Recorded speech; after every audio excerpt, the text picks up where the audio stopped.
पंजाब में बाढ़ के कारण बर्बाद हुई फसलों को लेकर पंजाब कैबिनेट ने एक अहम फैसला लिया है। पंजाब सरकार की ओर से किसानों को 20,000 रुपए प्रति एकड़ की दर से मुआवजा दिया जाएगा। मुख्यमंत्री भगवंत मान ने कहा कि प्रदेश में बाढ़ से जान गंवाने वाले परिवारों को 4-4 लाख रुपए का मुआवजा दिया जाएगा। फसलों की बर्बादी हुई है, पंजाब सरकार वालों प्रति एकड़ 20,000 रुपये का मुआवजा दिता जाऊगा। हुण तक ये पूरे देश के विच किसी भी सूबे वालों दिता गया सब तो वध मुआवजा। तो चैक तुहाडे हत्थां 'च फड़ावांगे असीं, क्योंकि कई बारी मुश्तरका खाते ने, अकाउंट नहीं हैगे, पर असीं तुहानूं तुहाडे जीआं दे नां पुछ के डीसीआं राहीं, पटवारियां राहीं ते तुहाडे घरे चैक पहुँच जूगा। 20,000 रुपये एक एकड़ का नुकसान जिहड़ा मिलू। हड़ां कारण जिहड़े लोकां दी जान चली गई, 4 लाख रुपया एक जिहड़ा जी प्रभावित हो गए, 4 लाख रुपया मुआवजा दिता जाऊगा उन्हां परिवारां नूं जिथे जानी नुकसान हो गया। हज़ारां परिवारां दे घर ढह गए, पानी च रुड़ गए, उहदा सर्वे कराया जाऊगा तो इन्हां परिवारां नूं भी पंजाब सरकार वित्ती सहायता देगी, क्योंकि हजे तो पानी उतर रहा है हौली हौली। तो मुआवजा उदों देवांगे जो पता लगूगा कि नुकसान कितना हो गया। और हड़ प्रभावित जिहड़े लोग ने, किसान ने खास तौर पर, उन्होंने कोऑपरेटिव सोसाइटियां तो या स्टेट एग्रीकल्चर बैंकों तो जिहड़ियां सरकार दीयां बैंकां करजे लए हुए है, तो उन्हां करजा चुकाउण दी जिहड़ी है वो लिमिट जिहड़ी है 6 महीने बढ़ा दी गई है। 6 महीने तक कोई किश्त नहीं देनी पऊगी, तो उत्ते कोई ब्याज भी नहीं लगूगा, कोई तुहानूं आके तंग नहीं करूगा बैंक वाला।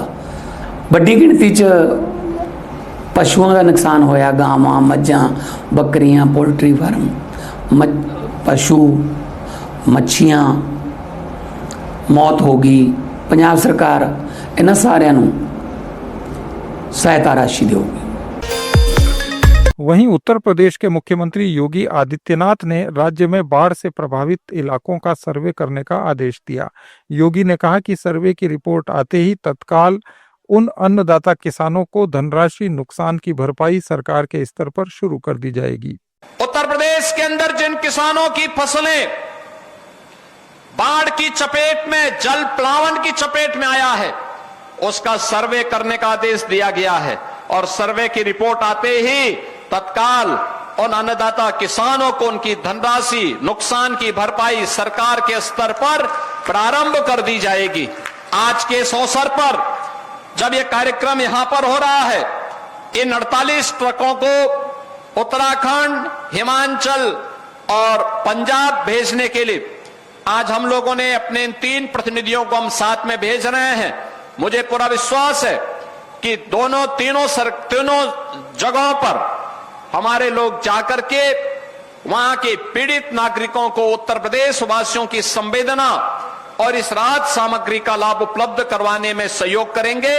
इस सब के बावजूद अन्य सहयोग की आवश्यकता पड़ेगी तो उत्तर प्रदेश सरकार और उत्तर प्रदेश की 25 करोड़ जनता हर पीड़ित के साथ खड़ी है, उन्हें हर प्रकार का सहयोग करने के लिए पूरी तत्परता के साथ कार्य करेगी। जनजातीय क्षेत्रों में मेडिकल कॉलेज की स्थापना करने के फैसले को मध्य प्रदेश के मुख्यमंत्री मोहन यादव ने सही बताया।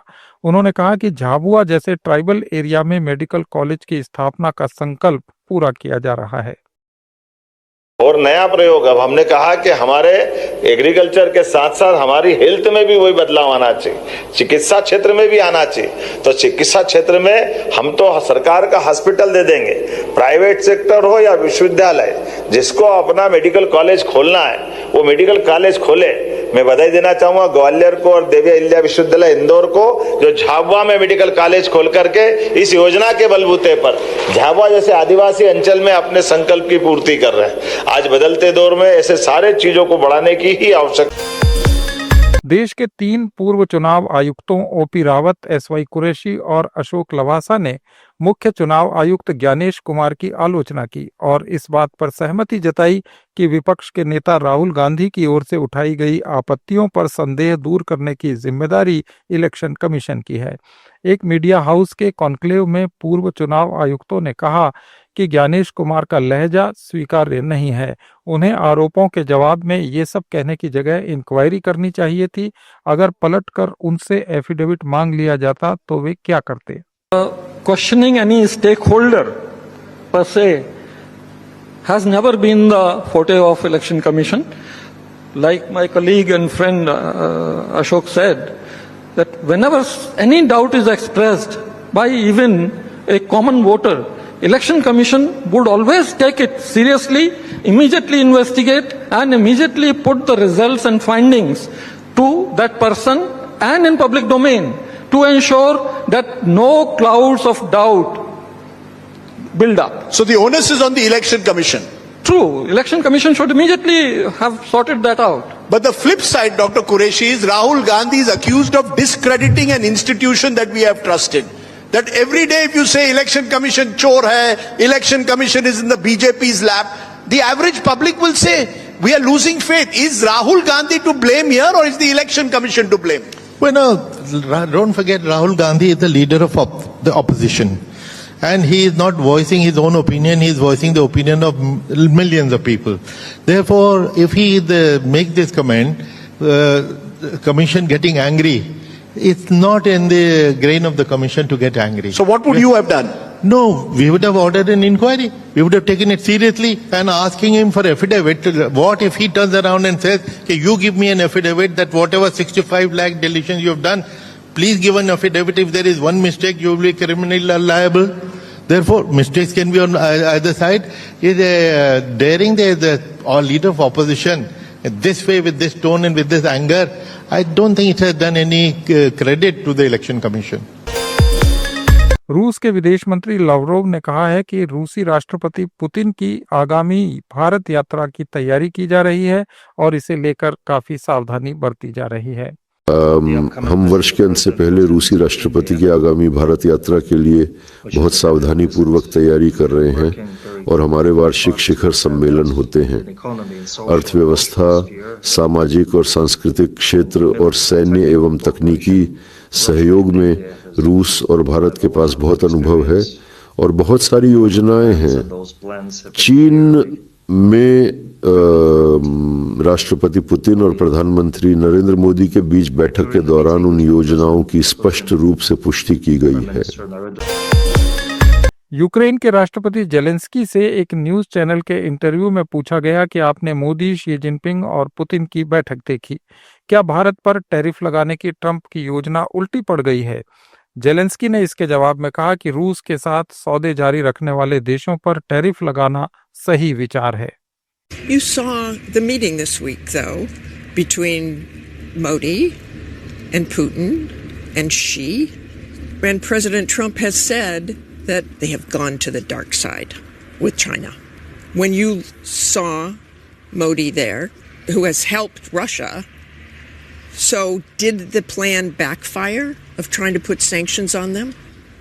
No, I think the idea to put tariffs on the countries who continue make deals with Russia, I think this is right idea. President Trump.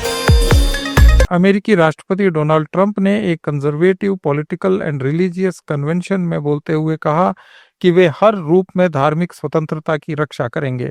Trump ने कहा कि स्कूलों, सेना, सरकार, कार्यस्थलों, अस्पतालों और सार्वजनिक स्थानों पर ईसाइयों की सुरक्षा की जाएगी।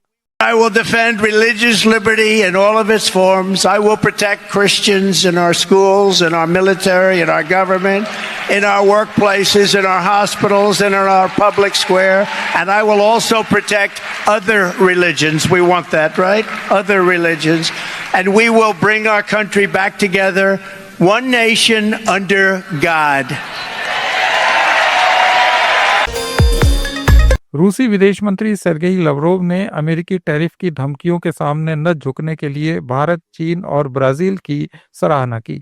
उन्होंने कहा कि इन महान देशों, सच्ची शक्तियों, विश्व बहुमत के सच्चे नेताओं में से किसी ने भी कोई समझौता नहीं किया, किसी ने भी अपने वैध राष्ट्रीय हित को त्यागने पर सहमति नहीं जताई।